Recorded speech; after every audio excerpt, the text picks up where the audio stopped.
Amen. Vogliamo rivolgerci alla parola del Signore, un passo scritto in Marco, capitolo 7, dal verso 31 fino al verso 37. Marco, capitolo 7, dal verso 31 fino al verso 37. Alleluia. Amen. Grazie per esservi alzati in piedi. Non per me, ma per la parola di Dio. Marco capitolo 7, dal verso 31, Dio sia lodato. Alleluia. Gesù partì di nuovo dalla regione di Tiro e, passando per Sidone, tornò verso il mar di Galilea, attraversando il territorio della Decapoli. Condussero da lui un sordo che parlava a stento e lo pregarono che gli imponesse le mani. Egli lo condusse fuori dalla folla in disparte, gli mise le dita negli occhi e con la saliva gli toccò la lingua. Poi, alzando gli occhi al cielo, sospirò e gli disse: Effatà, che vuol dire apriti. E gli si aprirono gli orecchi e subito gli si sciolse la lingua e parlava bene. Gesù ordinò loro di non parlarne a nessuno, ma più lo vietava loro e più lo divulgavano. Ed erano pieni di stupore e dicevano: Egli ha fatto ogni cosa bene. I sordi li fa udire e i muti li fa parlare. Amen. Amen. Fin qui la lettura della parola del Signore. E io credo che anche in questa sera noi possiamo dire la stessa cosa. Egli ha fatto ogni cosa buona. Ancora oggi possiamo dire: i sordi li fa udire e i muti li fa parlare. Gloria al Signore. Alleluia. Poco prima Gesù aveva risposto alla fede di una donna pagana di quelle regioni, le regioni di Tiro e di Sidone, erano regioni pagane. Però il Signore anche lì andava. Non andava solo dove c'erano i credenti, andava anche dagli increduli. E ancora oggi la parola di Dio va ovunque e deve continuare ad essere proclamata ovunque, in ogni luogo. Alleluia. Non solo dove ci siamo i credenti, ma anche dove ci sono i non credenti. Noi credenti abbiamo bisogno sempre di assimilare la parola di Dio per crescere, far crescere la nostra fede, per nutrirci spiritualmente. I non credenti hanno bisogno di udire la parola di Dio per accettare Gesù nella loro vita. La cosa importante e fondamentale è che tutti noi abbiamo bisogno della parola di Dio. Alleluia. Questa donna aveva una figlia tormentata da un demonio e, avendo udito parlare di Gesù, lo andò a cercare. Sapete la storia, è descritto nei paragrafi prima, nei versetti prima, ma anche in Matteo è descritta in modo più approfondito. E alla fine questa donna ottiene ciò che voleva.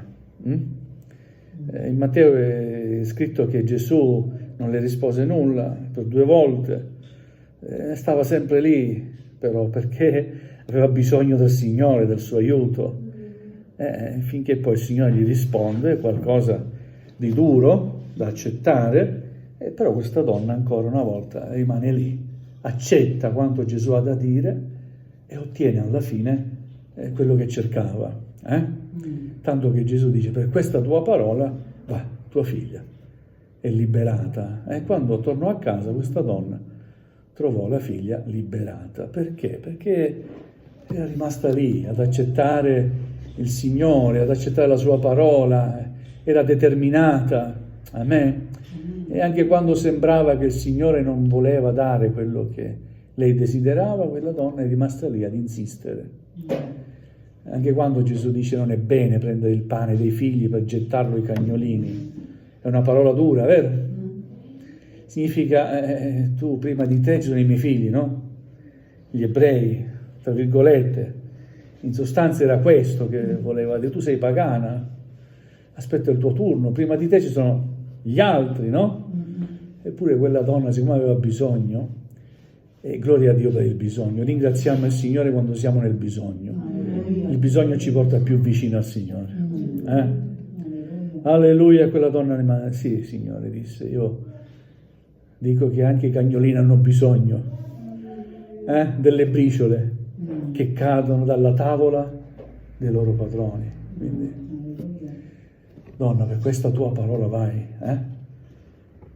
e ottenne quello che cercava. Ma subito dopo Gesù si spostò ancora da quelle regioni, passando per Sidone, tornò verso il mar di Galilea, attraversando il territorio della Decapoli, tanta strada, un territorio che comprendeva circa 10 città, la Decapoli, no?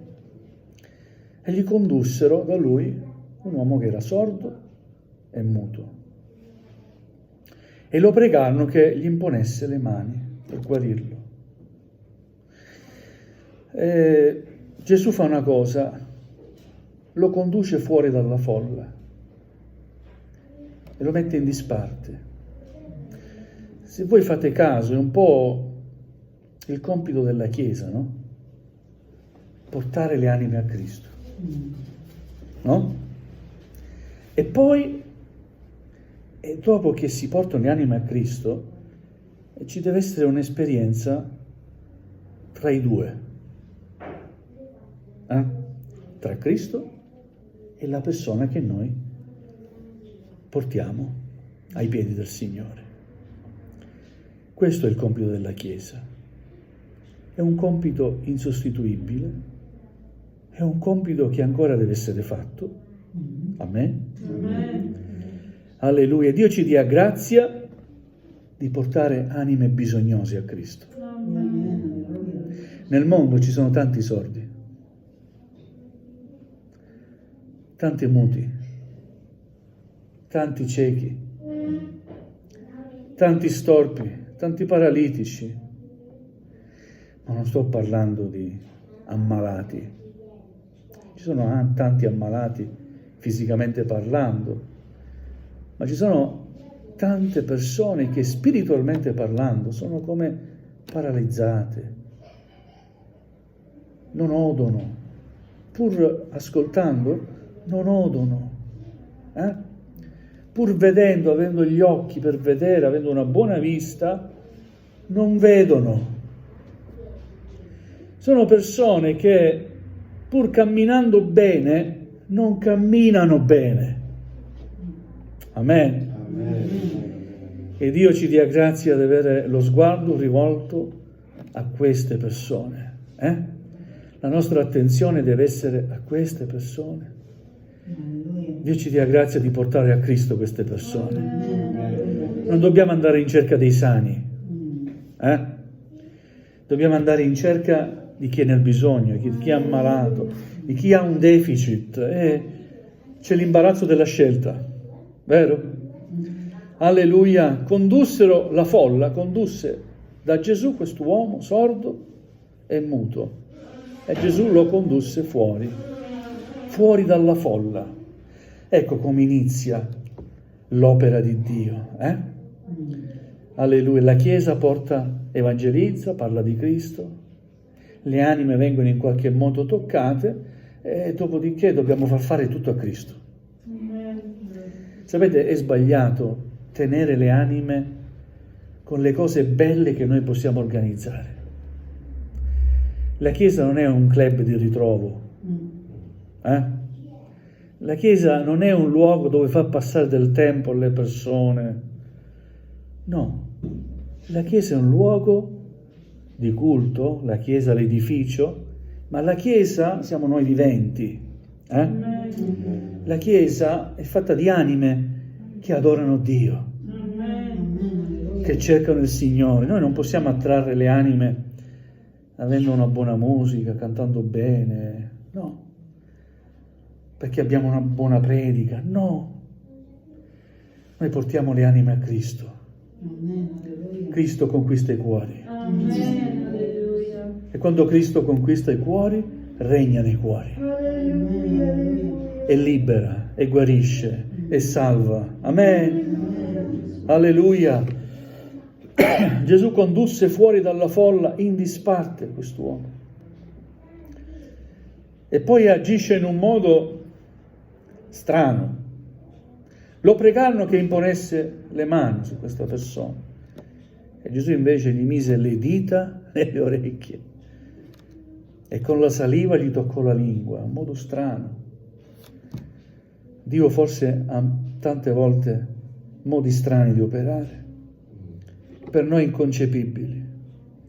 Ma sapete qual è la cosa importante? Che Lui opera. Amen. Amen. Non stiamo lì ad analizzare perché non ha imposto le mani. A volte nascono anche quesiti dottrinali, proprio da sciocchezze. E non ci si trova d'accordo proprio per sciocchezze. Ma cosa te ne importa se non ha imposto le mani? Se gli ha messo le dita nelle orecchie? Se con la sua saliva ha toccato la lingua di quello? Che te ne frega? L'importante è che il Signore lo ha guarito. Amen. Amen. Il Signore ha modi di operare che solo Lui ha. Noi vorremmo in qualche modo condizionarlo, no? Signore, imponi le mani su questo sordo muto. Il Signore dice in un altro modo, perché Lui è il Signore. Alleluia. Ma fatto sta che quest'uomo riceve qualcosa dal Signore. Innanzitutto viene toccato dal Signore, Viene portato dal Signore in disparte, lontano dalla folla. E poi riceve una parola da parte del Signore. Amen? Qual è questa parola? Gesù pregando, sospirando, alzando lo sguardo al cielo, abbiamo letto, disse una semplice parola. Effatà. Che vuol dire? Apriti. Amen. Alleluia. A questa parola, alla sua parola, gli si aprirono gli orecchi e subito gli si sciolse la lingua e parlava bene. Gloria a Dio. Ora ho voluto riflettere su questa parola, effatà, apriti.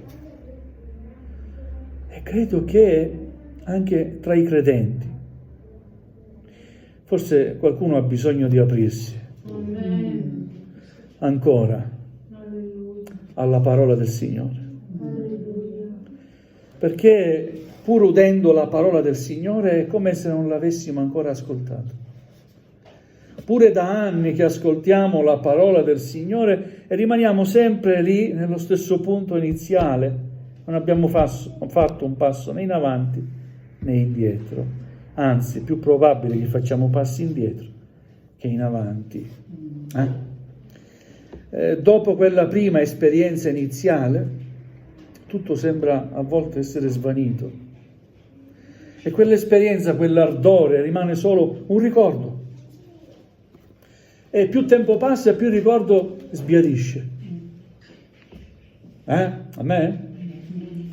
Alleluia. La Chiesa del Signore deve aprirsi al Signore. La Chiesa di Cristo, che siamo noi persone conquistati da Cristo. Amen? Persone che hanno dato il cuore a Cristo, i cui peccati sono stati perdonati, le cui vite sono state lavate con il prezioso sangue di Gesù. Dobbiamo aprirci ancora e ancora di più fino ad ascoltare la sua voce nel nostro cuore. Alleluia. Perché il Signore parla. Alleluia. Amen? Se il Signore parla, noi vogliamo essere capaci di ascoltarlo. Alleluia. Ma purtroppo ci sono tanti impedimenti, tante voci contrastanti, tante cose che si ascoltano e quelle cose che ascoltiamo spesso contrastano con quella che è la volontà di Dio nella nostra vita. E questo ascoltare tante cose che non dovremmo ascoltare produce in noi una chiusura invece che una apertura, provocando anche, sapete cosa? Incapacità di parlare. L'incapacità di parlare di Cristo, della grazia di Cristo, di quello che si è ricevuto da Cristo. Signore, facci grazia. Amen. Che le nostre lingue siano belle sciolte, ma non per parlare e sparlare, ma per parlare bene della grazia tua ricevuta nella nostra vita. Amen. Alleluia. Io vedo a volte tanta difficoltà anche in fratelli, in sorelle, no? Anche nell'elevare una preghiera. E dico, ma vi assicuro non sono persone timide. Non è timidezza, ma c'è un blocco. È emotivo, non lo so. Ma so che il Signore ci rende liberi. Amen. E io che sono qui davanti a voi, se voi mi conoscevate quando ero ragazzino, non so se esisteva una persona più timida di me. Ma quando il Signore mi ha battezzato nello Spirito Santo, mi sono convertito, è entrato nella mia vita, un po' non riuscivo più a contenere quello che... E non sono solo io ad aver visto questo cambiamento, ma anche gli altri hanno visto questo cambiamento. Amen. E la Chiesa vedeva, mi veniva ad alzarmi in piedi, a pregare, a testimoniare, ma l'avevo fatto prima. Quanto ero timido, voi non sapevate come diventavo di 1000 colori in faccia, voi non sapete. Bordeaux mi dicevamo. Eppure è un miracolo. Di fronte a quello che il Signore fa, tu non puoi rimanere in silenzio. Ora, faccio appello, veramente, nell'amore del Signore, ma abbiamo coscienza di quello che il Signore ha fatto per noi. Amen. Abbiamo bisogno che il Signore ci dica ancora in questa sera, Effata, apriti. Vogliamo ascoltare la voce del Signore che ci parla. Amen. Quell'uomo parlava bene, gli si sciolse la lingua e parlava bene. Dobbiamo parlare bene del Signore. Annunciamo Cristo. A volte mi è stato detto anche, ma cosa ho da dire? C'è sempre qualcosa da dire. Io ti posso dire, ma cosa ho da predicare? C'è sempre qualcosa da predicare. Alleluia. Sfoglia la Bibbia, leggila, prega il Signore e troverai sempre qualcosa da predicare. Cos'hai da testimoniare? Ma guarda a quello che è successo nella tua vita. Come il Signore è stato fedele in questi anni. Alleluia. In tanti anni di fede non hai da che ringraziare il Signore. E io credo che abbiamo motivi di dire grazie Signore. Fino a questo 2021 il Signore è stato fedele con noi. E nel 2022, gloria a Dio, il Signore lo sarà ancora. Alleluia. Per fede. Amen. Alleluia. Alleluia. Ma è importante capire che il credente non può rimanere chiuso, non può chiudersi, anzi deve aprirsi. Ma io ormai mi sono battezzato, mi sono convertito, il Signore mi ha battezzato nello Spirito Santo e basta, che c'è da fare più? Ti pare che il Signore hai finito di conoscerlo? Dopo 19 anni di ministero sto imparando adesso qualcosa in più. E come si ascolta la voce del Signore, la sto imparando adesso. E riconosco veramente che quando prego il Signore per qualcosa, per la sua parola, non è come pregavo 10 anni fa. Si impara, si cresce. Dobbiamo crescere, amen. Alleluia. Ecco questa parola, apriti. Questa parola è rivolta prima a me, apriti. Come può il Signore usarsi della mia vita se non mi apro a Lui? Se quello che so ho imparato in tanti anni di fede mi basta, no, non può bastarmi, perché incontrerò sempre difficoltà nuove, perché il nemico ne metterà e ne studierà sempre cose nuove e noi siamo stati chiamati dal Signore a servirlo in ogni tempo. Amen? Alleluia. Apriti. Apriti. La domenica quando andiamo in chiesa non sia la solita domenica. Amen. Apriti a ciò che Dio ha da comunicarti. Gloria al Signore. Alleluia, Signore, tocca le mie orecchie e sciogli la mia lingua. Alleluia. Gloria al Signore. Gesù, fatto questo miracolo, ordinò loro di non parlarne con nessuno. Gesù non era per la pubblicità, sapete? Non aveva bisogno e non ha bisogno neanche ancora oggi di pubblicità o di pubblicizzare i suoi miracoli. Il Signore vuole essere amato per quello che Lui è, non solo per quello che Egli fa. Prima di tutto per quello che Egli è e poi per quello che Egli fa. Ma anche se non facesse, il Signore ha già fatto qualcosa per noi. Ci ha salvati. Amen? Alleluia. Ordinò loro di non parlarne con nessuno, ma più lo vietava loro, notate, e più lo divulgavano. È perché è impossibile trattenersi. O no? Signore, tu ci dici non parlarne, ma un sordo, hai guarito un sordo muto. Amen. Come posso non raccontarlo, Signore? Mi dispiace, devo disubbidirti, devo raccontare, devo parlare dei miracoli che tu fai. Amen. Gloria al Signore, alleluia. Tanto che dicevano alla fine, dopo questo miracolo, Egli ha fatto ogni cosa bene. Alleluia, tutto quello che fa il Signore è buono. I sordi li fa udire e i muti li fa parlare. Amen. Signore, ancora oggi fai udire sordi e fa parlare muti. Anche nella tua Chiesa. Amen. Dobbiamo chinare il nostro capo, gloria a Dio.